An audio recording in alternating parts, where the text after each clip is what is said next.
Shalom. Shalom. First off, I want to start off by saying all praises, honor, and glory is due to Yahweh by Shem Yahushai by Shem Kakadash. It's all praise to the world calls God, whose true name in the Hebrew is Yahweh, by Shem in the name, Yahushai being the name will only be on the Son. Also, I want to say double honors to the elders and apostles of Great Millstone, and peace and mercy to the hopeful like preaching this word in truth and sincerity. And the brother Tazba in the Great Millstone, Arizona Camp, Lord will, with another video to edify. And I had to touch on this, right? Got this dude Glenn Beck going into this whole topic of is your bunker ready?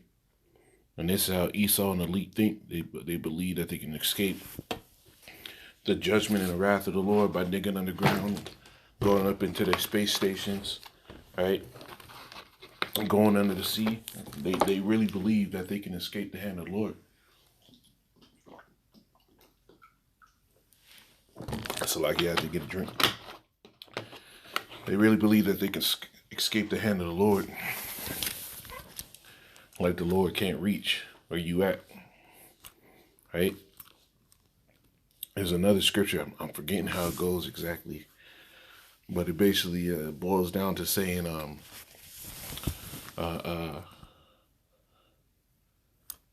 how does it go? Basically boils down to saying that the Lord, that these devils, that the wicked think that the clouds, let me see if I can find it.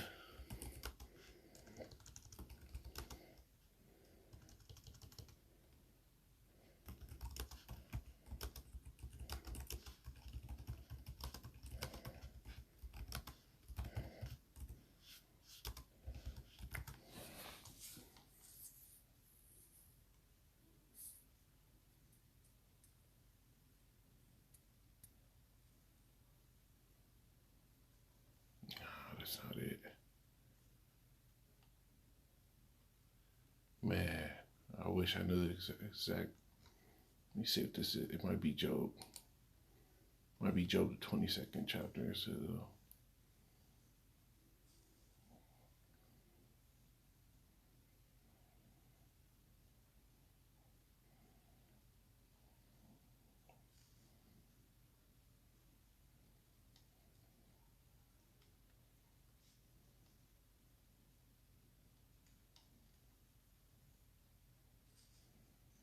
no, that's not it. But it's basically saying like the wicked think that the Lord can't see through the clouds to see all this wickedness. But the Lord sees it all. So he's not going to let you devils go, man. Right? I don't really need to play any of this video. Because the sentiment is a lot of these Edomites are hearing about World War III getting kicked on. And for years they've been building these underground bunkers. Right? And for a great majority of these people that aren't of the elite of this world, you ain't going to make it to them bunkers. And if you do, they're going to fail you. Right? They're going to fail you. So let's get into some precepts, man. Because this is prophecy. Amos 9 and 2, it says, yeah, it says,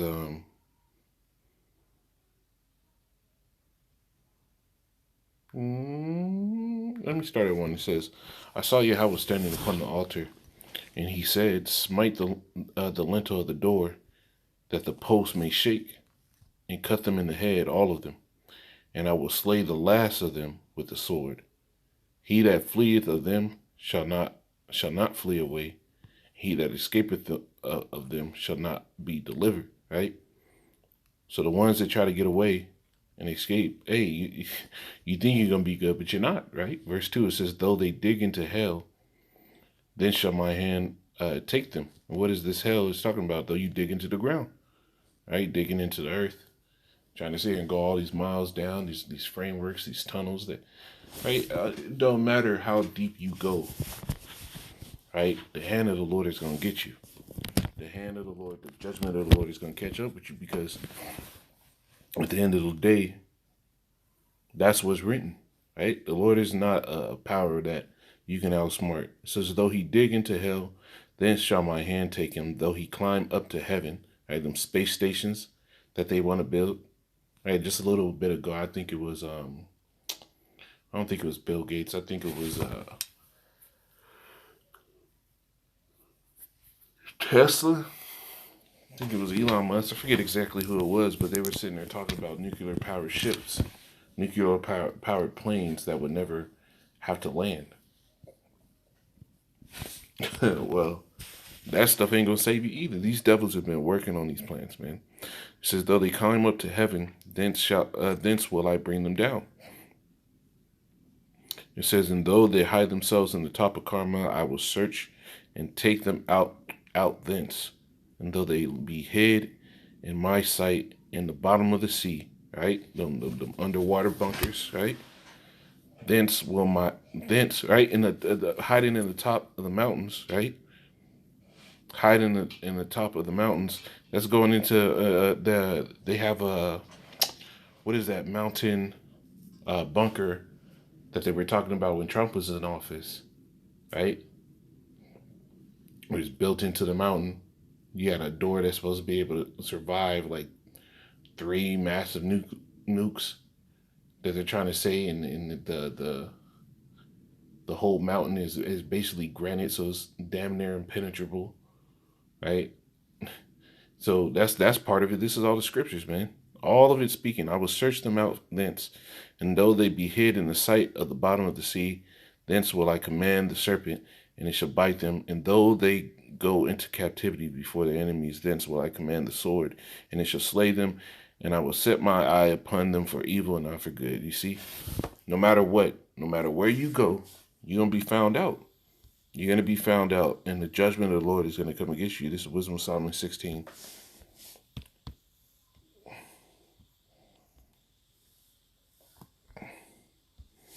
16 and 13, it says, for thou hast power of life and death. Thou leadest to the gates of hell and bringest up again. Talking about the Lord. It says, and man indeed killeth through his malice. In the spirit, when it is gone forth, returneth not. Neither the soul received up cometh again. But it is not possible to escape his hand. You see, there's no running for the Lord, man. There's no running from the Lord. And these devils are going to try to fight and scream and holler and act like they're going to keep these blessings, and they're going to hope. That's why they build these bunkers, because they're hoping the Lord's not real. Right? That just in case, they're going to work on their plans, and when the plans are done, they really think that the Lord's not real. Like, these things are just suggestions in the scriptures of how you're supposed to do things and what's supposed to happen when this happens and that. They look at this as a suggestion, right? But at the end of the day, if you really believed it, there would be no point in building those bunkers. Because no matter what, it's the Lord's judgment that's going to go out, man. This is Ecclesiasticus 16 and 11. And if there be one wicked among the people, it is a marvel if he escape unpunished. You see? And this devil has been the most wicked, man. These rich in this world, they're the most fucking wicked. Here it is. You have the most pull and acclaim, right? Wealth got tied in with influence. It always has been, right? Always has been. So people that were wealthy in the ancient world, they always had a higher responsibility to ensure that the things of righteousness were lifted up, to ensure that everybody prospered. But these devils in this kingdom, they gave the wicked a license, right? They gave them liberty. They gave them blessings and money and opportunities, right? And so they created a world where they thought was good. And this is the result, right? Rebellion, witchcraft, women out of order, effeminate men, right? Everything's out of order, right? All this pride is all everywhere. That's that stiff-necked. That's that stiff-necked, right? It says, and if there be one stiff-necked among the people, it is a marvel if he escape unpunished. For mercy and wrath are with him. He is mighty to forgive and to pour out displeasure. And that's what's getting ready. The Lord is getting ready to pour out the displeasure upon the wicked. It's only right. It's only right, because the way this world is going, it's getting nastier and nastier every day, man. Sirach 3. I think it's actually in Ecclesiastes. Ecclesiastes, not Sirach. 3:15. It says that which had yeah, it is. That which hath been is now, and that which is to be hath already been. And the Most High requireth that which is past. You see? So all the wickedness that you devils did, just because you make a bunker, right, underground into the mountain, you make a space station float above the earth for an extended period of time, right? Go into the sea, you store up all these seeds and everything for many generations and put it in these impenetrable boxes. That does not matter, not one bit.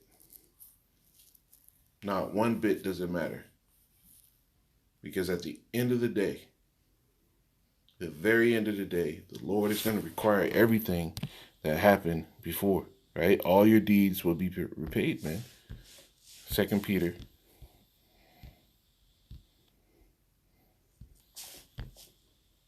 2:9. It says, Yahweh knoweth how to deliver the godly out of temptation and to reserve the unjust unto the day of judgment to be punished, right? And who are the unjust? Right? Esau, Edom. The Lord's reserve, and 2/3 of the so-called Negroes, Hispanics, and Native Americans, the other nations. But ultimately, this thing is going to come for the elites, right? Everybody else that gets destroyed in this, that you were just circumstances. You kind of just fell into it, right? But the Lord knows how to reserve the unjust to the day of judgment, man. Right? And that's what those bunkers are for. It's just to reserve you, man. And it is to reserve you for the captivity that the scriptures speak for you. This is Isaiah 24.